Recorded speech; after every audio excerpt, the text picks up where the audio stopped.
Қайда болса қайшылық. Шерханға хат.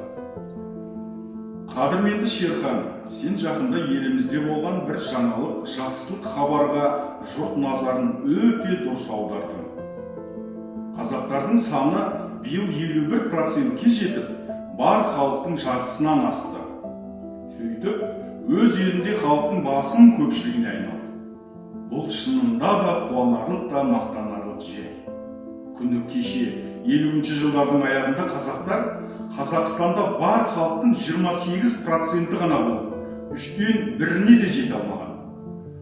Сонда нендей саяси саудагерлер болмағанын сені мен біз өз көзімізбен көрдік қой.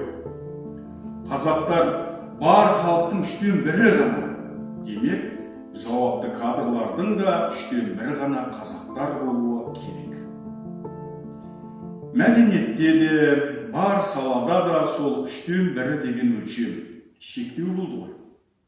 Тіпті 1963 жылы жаңадан кинематография және баспасөз комитеттері құрылғанда, солардың бірінші басшылары болып, орыс ұлтының өкілдері тағайындалған.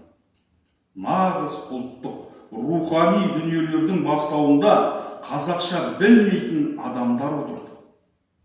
Кейін Димекең қайтып оралған соң бәрі де орнына келтірілген.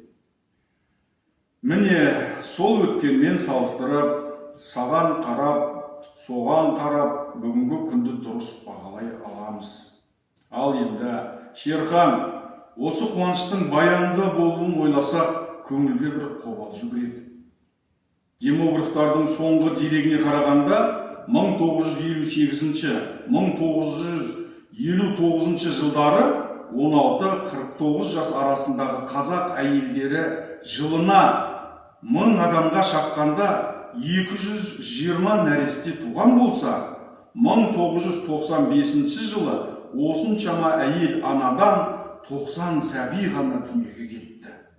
Яғни 2,5 есе кем кеткен. Осы қалпымен бара берсе, қатыгез өмірдің сыңайы солай.